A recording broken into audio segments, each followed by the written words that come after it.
Hi, everyone. My name is Priya. I'm a assistant director formerly for the Asia Foundation, where I oversaw the GBV portfolio. And my background is working with survivors of gender-based violence, particularly trafficking.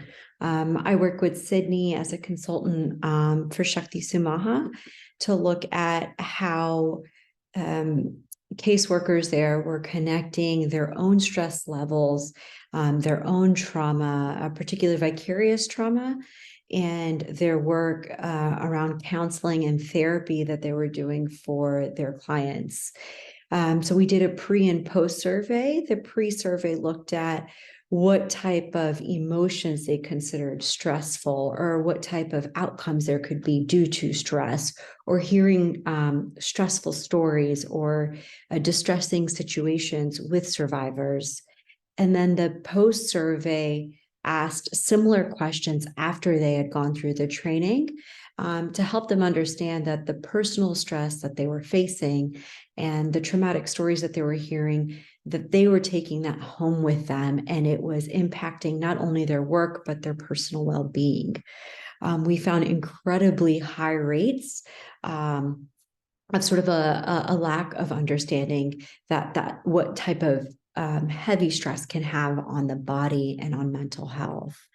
And so we use this data to then inform their programming. And we actually created surveys to help them identify their level of stress, what are identifying factors, and what they should look out for. What should a supervisor look out for when they're meeting with staff? And how can staff check in with each other? So one of the things that we talked about was physical manifestations of stress.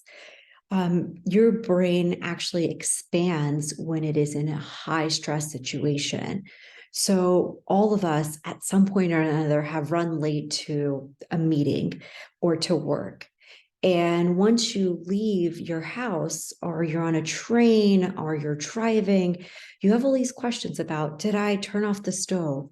Did I turn off the lights? Did I get my keys? Did I lock the door? And what your brain is doing is that it's actually expanding, and it's making it harder for you to remember things. And so all of these different things that are coming up that you can't remember, it's all related to stress within that moment. And so when you get to your meeting or you get to work, you actually breathe, and you're able to sort of think through what you might have forgotten a little bit better. You still may not be able to, because of that point of stress, but your brain then goes back to its size, and you're able to sort of breathe throughout the day. And what we worked on in the training with case managers was that when you are working in high stress and you yourself are stressed all the time, your brain is working at that high capacity, and it is quite expanded, meaning that you're having probably trouble with memory. And some of the physical manifestations of that are chronic headaches. You even feel, heavy in the chest, a lot of stomach pain, feeling constantly tired, even if you got a good night's rest or you went on vacation, just this constant exhaustion. And so a lot of the participants asked, well, what do we do about that? I mean, you're working with trafficking survivors, you're working in issues of gender-based violence. There's no way around the fact that that we won't be in stressful situations. So using the data that we got, and using the training materials that we had, we tried to make a stronger connection between how to manage emotions, how to communicate emotions, and to have a bit of self-awareness about red flags that might arise.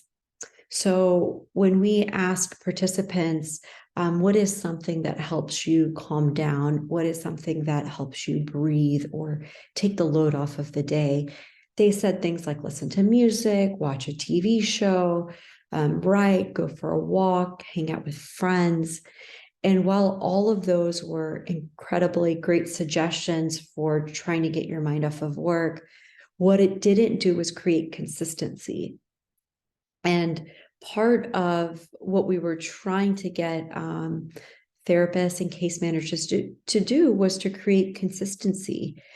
And that comes from creating boundaries, which many people struggle with. It's quite hard when you're so passionate about something to step away from it, to say no, or you might even think that, oh, well, I have to do this, even if it impacts me because it's part of the work.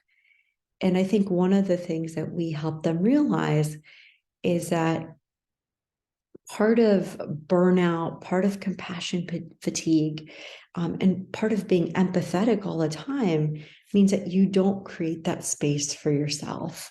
And that when you don't have boundaries, you are actually giving up things that you value in your personal life, whether it's your personal relationships, whether it's time with your children, whether it's time for yourself and your well-being.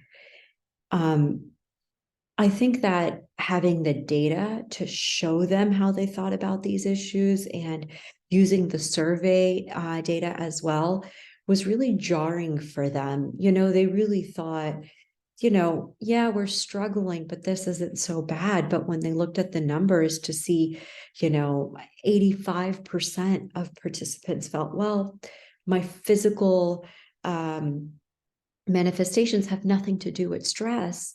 When we were able to make that connection more for them, they saw that the impact that it was having on them.